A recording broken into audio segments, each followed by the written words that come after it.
এইটা হচ্ছে যে আজকে যে জাজমেন্টটা আমাদের অ্যাপিলেট ডিভিশনের কার্যতালিকার 1 নম্বর আইটেম ছিল, সেটা ছিল 71 সালের মানবতা বিরোধী অপরাধের একটা বিচার।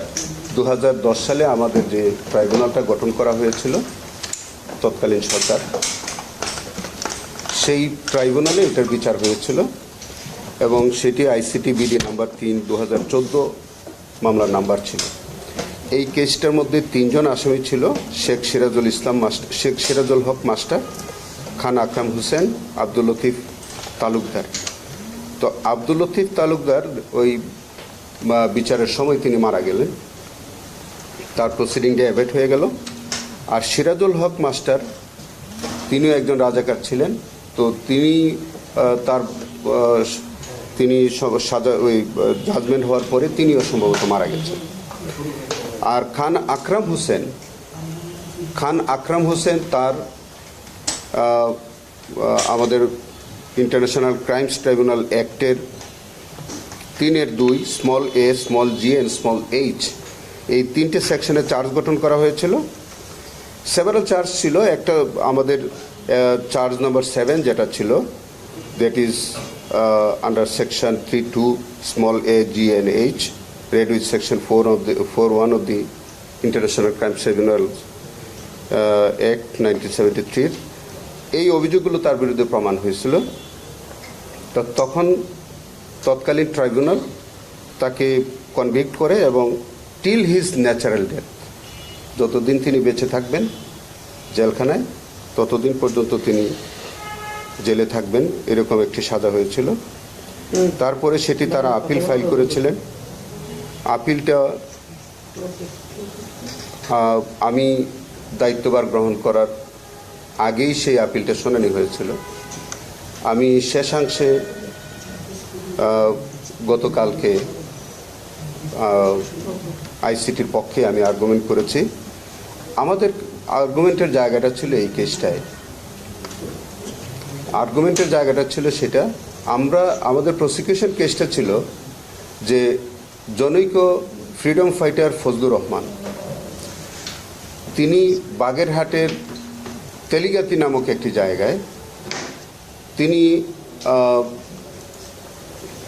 ওই তার অন্যান্য মুক্তিযোদ্ধাদের সহ তার ক্যাম্প থেকে তিনি বাড়ি ফিরছিলেন বা আসার পথে, তখন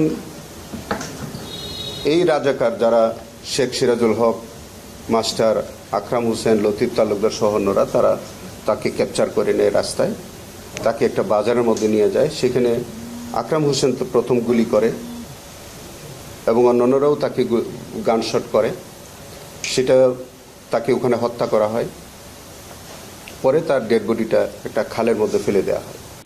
এটা আমাদের prosecution case. In support hour এই এলিগেশনের সপক্ষে 4 জন লাইভ উইটনেস, যারা আই উইটনেস আমরা বলি, যে 4 জন আই উইটনেসকে পরীক্ষা করা হয়েছিল।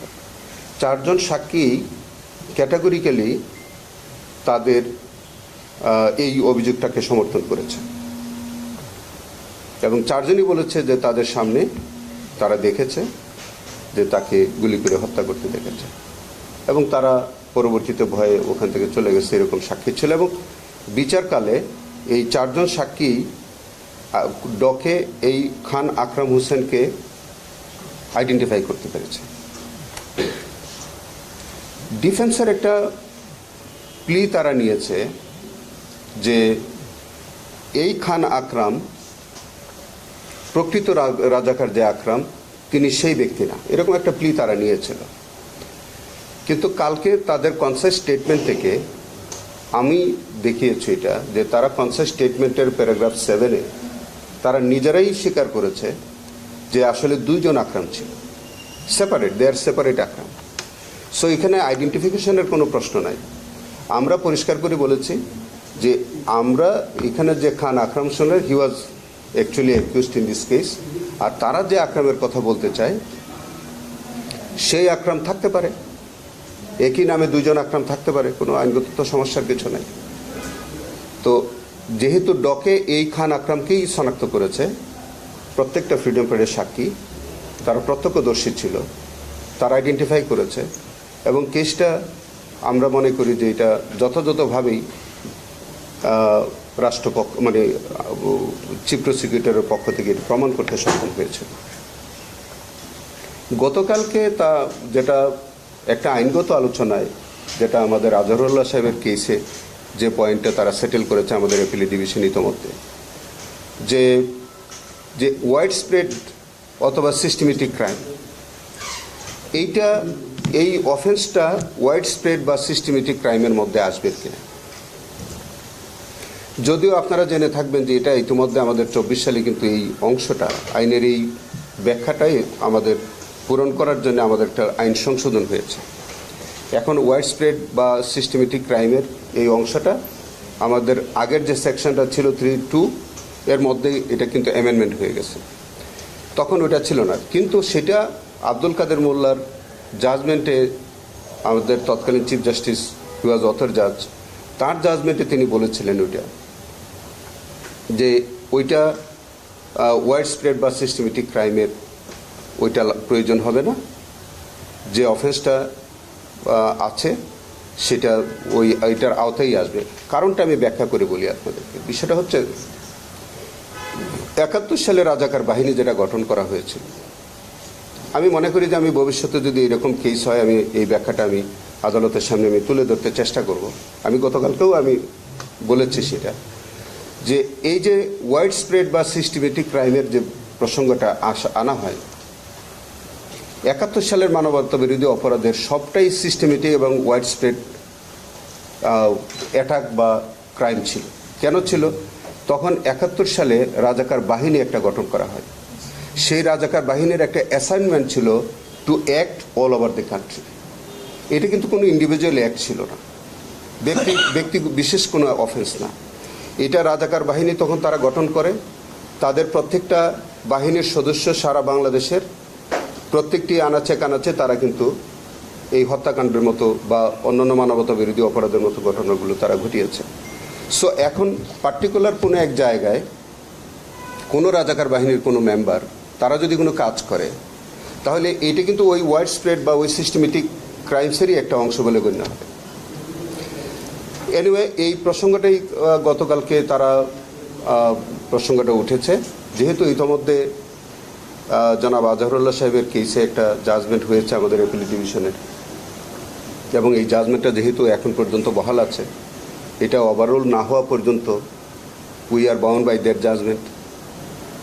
সো এই আলোকেই সম্ভবত এই জাজমেন্টটা আজকে যেটা হয়েছে, ওই রায়টাকে ফলো করেই হয়তো আমাদের মাননীয় বিচার আজকে অ্যাপিলেট ডিভিশন হয়তো সেই সিদ্ধান্ত নিয়েছেন।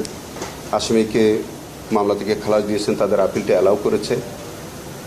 আমরা একই সাথে বলি যে এটা জাজমেন্ট, পূর্ণাঙ্গ জাজমেন্ট পাওয়ার পরে আমরা একটু দেখে তারপরে আমাদের আইসিটি ট্রাইব্যুনালের পক্ষ থেকে যদি আমাদের কোনো কিছু করণীয় থাকে, তখন সেইভাবে আমরা আইনগত পদক্ষেপ নেব আফটার রিসিভিং জাজমেন্ট। যদি আমাদের কোনো কিছু করণীয় থাকে সেটা আমরা তখন জাজমেন্ট দেখার পরে আমরা দেখব। হ্যাঁ, আমি যদি জানি যে 2023 সালে আরেকটি মামলা দায়ের হয়েছিল, যেখানে খান আকরাম হোসেন নামে আরো একজন তার মৃত্যুদণ্ড হয়েছিল। তবে এখানে ওই মামলার পরবর্তীতে না, ওইটা আমি শোনেন, আমরা রেকর্ডের বাইরে কিচ্ছু বলার কোনো সুযোগ আমার নাই।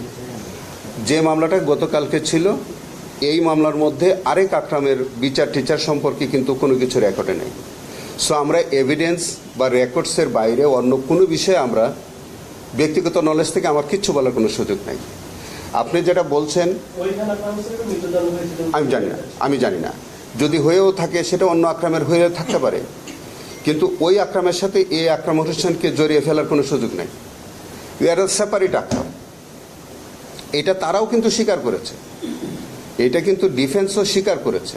বরঞ্চ তারা কি বলেছে শুনবেন, তারা বলেছে যে ওই আকরাম, মানে তাদের ডিফেন্স প্লিটা ছিল এরকম যে ওই আকরাম রাজাকার ছিল, আর এই আকরাম 13-14 বছর উনি ইন্ডিয়াতে লোক সেফলি পাচার টাচার করে দিয়েছে, সাহায্য করেছে। তার মানে বোঝা গেল যে তাদের কেস অনুযায়ীও কিন্তু দুইটা আকরাম ছিল, এবং দুই আকরামেরই সাজা হয়েছে। যদি আপনার বক্তব্য হয় এই আকরামেরও সাজা হয়েছে, ওই আকরামেরও সাজা হয়েছে, এবং ন্যাচারালি তাই হয়েছে। আমাদের তো ডেফিনেট কেস হলো আকরাম অফ জয়নাল আবেদিন, আর ওই আকরাম হচ্ছে আকরাম অফ মুক্তার হোসেন। তার পিতার নাম মুক্তার হোসেন, আর এই আকরামের পিতার নাম হচ্ছে জয়নাল আবেদিন। সো একটার সাথে আরেকটাকে গুলিয়ে ফেলার কোনো সুযোগ নেই। আমরা we had a very well proved case. Honourable supreme court on the point of যে ল পয়েন্ট, যেটা আমাদের মিস্টার আজহারুল্লাহ সাহেবের জাজমেন্টের যে পয়েন্টটা নিয়েছে, সেই জাজমেন্টের ভিউ থেকেই আজকের এই জাজমেন্টটা করা হয়েছে বলে আমরা মনে করি। তো সেটাই সব কিছু দেখে টেখে আমরা পরে যা করণীয়, যদি কিছু করণীয় থাকে ইনশাল্লাহ আমরা করব। আর এইটা 5ই আগস্টের ঘটনা না, 5ই আগস্টের পরে না, এটা হলো 71 সালের মানবতা বিরোধী অপরাধের ঘটনা। Thank you so much. একটা বিষয় হলো যে বিষয়টা অনেকটা এম্বারেসিং আমাদের জন্য। নানান পক্ষে আলোচনা হচ্ছে আপনাদের কনস্টিটিউশন নিয়ে, নানা সমালোচনা। আমি অন্য প্রসঙ্গে একটু আজকে যে আমরা বাইরে থেকে অনেকে শঙ্কা করছি যে এই ধরনের দ্বিধাদ্বন্দ্ব আলোচনা সমালোচনার মাঝে বিচারটা থমকে গেল কিনা, বিচারটা আগামী কিনা, সব মিলিয়ে সার্বিকভাবে আপনি যে তখন কনস্টিটিউশনের অভিভাবক বা দুই পক্ষে নানা রকম অভিযোগ আসছে, পাল্টা অভিযোগ আসছে, এইসব বিষয়গুলো আসলে মানে সামনের দিনে বিচারকে প্রভাবিত করবে কিনা? একদম না, কিচ্ছু বিচারকে প্রভাবিত করবে না। আমি যতদিন আমি আমার দায়িত্ব পালন করব, আপনারা আমাকে অনেকে চিনেন তো আগে থেকে, সো আমি কম্প্রোমাইজ করা আমি শিখি নাই। আমার দ্বারা কোনো কম্প্রোমাইজ কিছু হবে না। আমি আবারও বলছি যে কোনো নির্দোষ মানুষ আমার দ্বারা বিন্দুতম কোনো হয়রানির শিকার হবে না।